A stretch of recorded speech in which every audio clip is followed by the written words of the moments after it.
Crime हो या राजनीति, चुनाव हो या आयोजन, खेल हो या मनोरंजन, अब खुलकर होगी चर्चा हर एक मुद्दे पर। सटीक व बेबाक खबरों के लिए भारती न्यूज 24 के साथ जनमन की आवाज़। नमस्कार, आज हमारे साथ हैं समाज सेविका पुनीता जी। आज इनसे बात करेंगे जो दूध क्यों नहीं पीना चाहिए, क्योंकि हमने इनकी बहुत सी पोस्टें देखी हैं जिन पे लिखते हैं वो दूध नहीं पीना चाहिए। तो आप हमसे जानना चाहिए क्यों नहीं पीना चाहिए। नमस्कार, मैं पुनीता शर्मा, समाज सेविका, एनिमल एक्टिविस्ट, एनिमल वेलफेयर से भी हूँ और वीगन भी हूँ। जिन्होंने दूध की बात की तो हम वीगन का मतलब एक एनिमल लिबरेशन को लेके चलते हैं, जिसमें एनिमल राइट्स को लेके हम लोग लड़ रहे हैं। एनिमल राइट्स अगर आप देखिए क्रुएल्टी तो रोज़ जगह हर जगह बढ़ी रही है, मार पिटाई और बच्चों को फीडिंग को लेके हमें लड़ना पड़ रहा है उस सब चीज़ों के लिए। और कई नई लाइव वीडियोस भी हैं इस चीज़ के लिए, और मैं इसलिए शेयर करती हूँ जिससे लोगों को पता चले हमारे पास कानून है। बट वही है कि सही तरीके से लड़ना और प्रॉपर उसको यूज़ करना, कहाँ कैसे लड़ सकते हैं, तो वो चीज़ तो मैं डाल ही रही हूँ जिससे लोगों को इसकी जागरूकता बढ़े, अवेयरनेस हो इस सब चीज़ों का। दूसरी चीज़ जो इन्होंने पूछा दूध के लिए, तो मैं बता दूँ कि मैं पहले नॉन वेजिटेरियन थी। बचपन से शुरू से हमारे घर में बनता आया था तो वो हमने खाया। उसके बाद जब मेरी शादी हुई तो उसमें प्याज लहसुन नहीं चलता था उस घर में मेरे, मगर तो भी मुझे परमिशन दे दी गई थी मैं नॉनवेज खा सकती हूँ बाहर जाके कुछ भी। तो एक ना नेचुरल हमारी हैबिट होती है कि हमें बचपन से ये चीज़ दिखाया गया है, ये लैंग्वेज सिखाई गई है, तो उसी लैंग्वेज को एक्सेप्ट करते हैं और अपने को अडेप्ट कर लेते हैं इन सब चीज़ों में कि ये हमारे को बुरा नहीं लगता। क्यों? क्योंकि हमने तो स्टार्टिंग से उस जीव को जीव की तरह नहीं देखा और मीट खाया, तो मुझे ये बताया गया कि हाँ ये हमारा भोजन है और खाते रहे हम। जब घर आए शादी के बाद तो जब नहीं हुआ तो भी थोड़ा कम हो गया, बट कभी कभी लगता था कि खाना चाहिए, अरे भाई वो मिलना है। कोई कहता भी था तो मैं लड़ भी जाती थी कि क्यों छोड़ा जाए मीट वगैरह ना, जैसे फ्रेंड्स वगैरह नहीं खाती थी, उनको बुरा लगता था मेरे घर में आके खाना। नेचुरल में उसी बर्तन में उनको खाना खिलाऊँ, उसी बर्तन में नॉनवेज बनाऊँ, तो वो भी बुरा लगता था। तो खैर ये सब चीज़ करते करते जब मेरे को एक बार मेरी बेटी ने देखा, वो भी खाती थी खूब अपने फ्रेंड्स के साथ, एक वो स्लॉटर हाउस के बाहर से निकल रही थी और वहाँ जो हालत देखे और जो स्मेल और ये सब जीवों का पिंजरे में बंद करके, एक तो वो चीज़ छूटी, दर्द देखा उन बच्चों का। दूसरी बात मेरी बेटी ने मुझे बोला कि मम्मी अगर आप ये चीज़ छोड़ते हो तो आपको दूध भी छोड़ना पड़ेगा। और जैसे आजकल जो भी जिससे भी बात करते हैं लोग दूध के लिए हंसते हैं कि जैसे मुझे एक बेवकूफ़ी कहा जाता है, और मैं ओके रहती हूँ क्योंकि मैंने भी दूध पिया है बहुत दिनों तक, और मेरे को ये पता नहीं चला कि दूध भी, अगर आप देखें गूगल पे सर्च में, दूध एक लिक्विड बीफ में माना जाता है। लिक्विड बीफ क्यों माना जाता है कि आप जब दूध में जब उसके थन में जो होते हैं ना उसमें पस वगैरह पड़ जाते हैं, आप सब कुछ ले रहे हो, उसको अलग नहीं किया जा रहा। दूसरी बात, आपकी पॉपुलेशन इतनी ज़्यादा है और आप देखते हैं कि डेली रोड पे एक छोटा सा काफ जरूर मिलेगा, आपको बच्चा मिलेगा रोड पे जिसकी माँ साथ में नहीं है, कोई भी नहीं है, वो अकेला खड़ा है। क्यों खड़ा है, कहाँ से आएगा? कभी हमने सोचा नहीं इसके बारे में कि भाई ये क्या है। मैं आपको ये सब चीज़ इसलिए बताना चाह रही हूँ कि मेल काफ और ये जो स्लॉटर हाउस और जो ये मीट का छोड़ना, इसका सब का रिलेटेड दूध से है। तो मैंने मान ली कि मैं वेजिटेरियन होगी, मुझे दूध नहीं पीना है, मैं वेजिटेरियन होगी तो मुझे नॉनवेज नहीं लेना है, तो मैं एक बहुत अच्छा काम कर रही हूँ। मगर जब मैंने बेटी के कहने के बाद दूध का सर्च करना शुरू करा, उनके बारे में जानना शुरू करा, एक क्वेश्चन होता है कि अगर हम दूध नहीं पिएंगे तो बच्चा तो पिएगा नहीं। ये क्वेश्चन होता है ना आजकल कि अगर हम दूध नहीं पिएंगे तो बच्चा नहीं पिएगा इतना। और कल परसों भी मुझे किसी ने एक मिठाई ला के दी दूध से बनी गऊ की, तो बोले कि मैम आप खा लेना, शुद्ध घर का है, ये है वो है। मगर ठीक है, मैं नहीं खाती। कारण आप किसी भी डेयरी फार्म में जाते हैं तो दूध पाने के लिए आपको बछड़े का पैदा होना ज़रूरी है। अगर हम कहते हैं गाय दूध देने के लिए बनी है तो आप मुझे बिना बछड़ा पैदा किए उसका दूध दे के दिखा दो है। जब बछड़ा पैदा हुआ उसका दूध, जैसे एक औरत का दूध बच्चे के लिए होता है, वैसे ही बछड़े का दूध अगर आप उसको एक इंजेक्शन होता है ऑक्सीटॉक्सिन, ठीक है, वो दिया जाता है जिससे कि दूध ज़्यादा हो।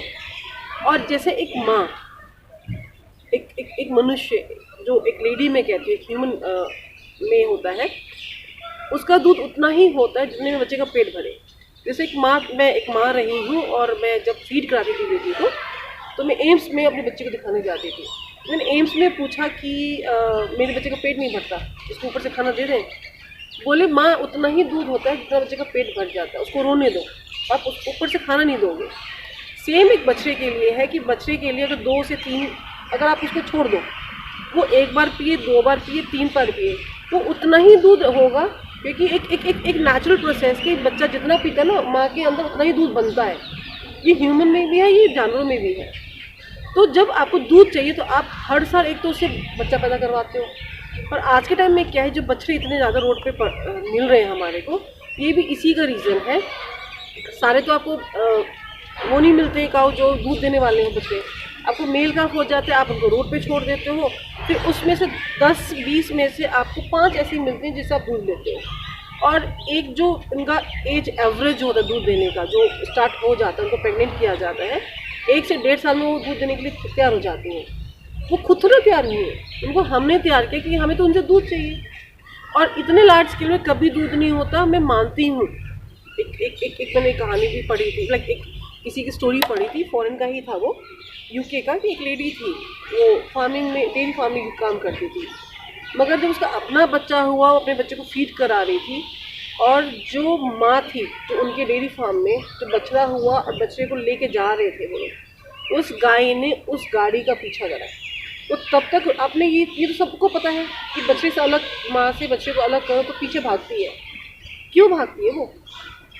नहीं, वही बात है ना कि हम बछड़े को उतना ही दूध पिला सकते हैं जितना वो पिएगा। उससे अगर ज़्यादा, अगर एक टाइम का भी बछड़े को दूध पिला देते हैं, यही मैं कह रही हूँ। बीमार पड़ जाता है। नहीं, आप इंजेक्शन मत दो ना, आप हर चीज़ नेचुरल प्रोसेस से करने दो ना। आपने कभी देखा कृष्ण जी के, लोग कहते थे कृष्ण जी दूध ग्वाले थे, ठीक है, गाय पाली थी। कभी आपने देखा कृष्ण जी दूध लेके बेचने गए हैं, उन्होंने मक्खन खाते हुए दिखाया गया है, उनको दूध और कमर्शलाइज करते नहीं दिखाया गया है। जब आप इस चीज़ को, आप एक नेचुरल प्रोसेस से मुझे एक प्रोसेस करके दिखा दो किसी भी डेयरी फार्म में कि एक बछड़ा इसके बाद सिंपल हुआ है, आप उसको कोई इंजेक्शन मत दीजिए ज़्यादा दूध वाला, ऐसा कुछ चीज़ मत खिलाइए जिससे उसको बहुत ज़्यादा हो, जिससे आपको दूध नहीं चाहिए। आप एक नेचुरल प्रोसेस करके दिखा दीजिए। नेचुरल आप गूगल में सर्च करिए, आप जितनी भी स्टडी करते हैं आपको उसमें खुद दिखेगा कि एक गाय बछड़ा उतना ही दूध, एक गाय उतना ही दूध देगी जितना उसका बछड़ा पीता है। ये हमारा सोचना है। डेयरी फार्म वाले जो हैं वो लगाते, जो गांव देहात में पशुपालक हैं, सब आजकल सब बिजनेस कर रहे हैं ना।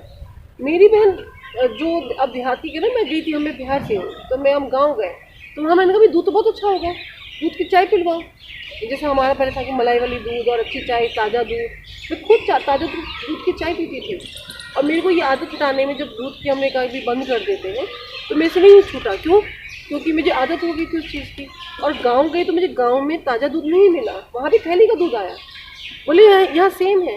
और आप जो गांव की कह रहे हैं, आप गांव में जाइए, एक बूढ़े गाय को बेच दिया जाता है आज भी स्लॉटर हाउस के लिए कि अब हम इसको खिला नहीं सकते चारा। गाँव की भी हालत सब कमर्शलाइज हो गए हैं।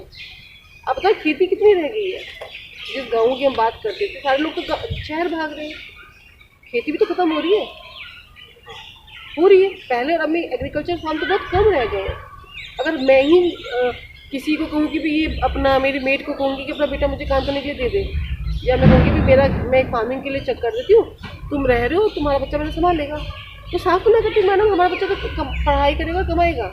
खेती तो करने के लिए तो ना हमने बच्चे को पैदा किया है, हमने कर लिया, अब हम नहीं करने देंगे। एक तो आपकी फार्मिंग वैसे ही ख़त्म हो रही है।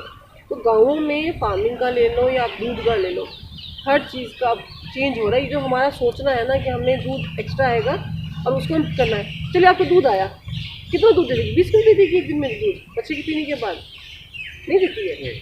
मगर आप तो 20-30 किलो बेच रहे हो ना डेली, कितना बेच रहे हैं आप एक, चलो उस बच्चे से आपने आधा गाय से आधा किलो दूध ले लिया, 1 किलो ले लिया, 2 किलो ले लिया, बाकी दूध आपको ये लगता है गाय एक दिन में 20 किलो दे सकती है? सुबह शाम बच्चे गाय से दूध ले रहे हो, ये क्वेश्चन सब कर रहे हैं कि बच्चा नहीं पिएगा उसको दूध का क्या होगा, उसके थन में ये हो जाएगा और उसका बीमार हो जाएगी। कितना बीमार होगी भाई? 20 किलो 30 किलो जो उसके शरीर को आपने कर रखा है। बाद में जो आजकल जो अमूल वगैरह वाले हैं, इन्होंने तो आपने अगर देखा होगा तो एक इनका वो सा चलता है कि उसमें गाय को खड़ा कर दिया, उनके थन में वो मशीन लगा देते हैं। क्या वो मशीन इसलिए लगाई जाती है कि 1 किलो दूध के लिए इतनी मेहनत की जाती है? आपको लगता है 1 किलो 2 किलो दूध? अब जो क्वेश्चन आपने यही बोला ना कि बच्चा नहीं पी सकता, तो बीच का दूध आया कहाँ से भाई बेचने के लिए? जो गांव के लोग हैं जो एक दो पाल रहे हैं, उनकी बात नहीं कर रही हूँ, गलती से हो सकता है एक दो लोग करते होंगे। और मैंने गाँव में देखा है जिनके यहाँ होते 200-300 से ऊपर नहीं होता तो बेचा जाए। और सब बंदा बेचने के लिए ही गाय पालते, चाहे गाँव में ले लो बाहर ले लो।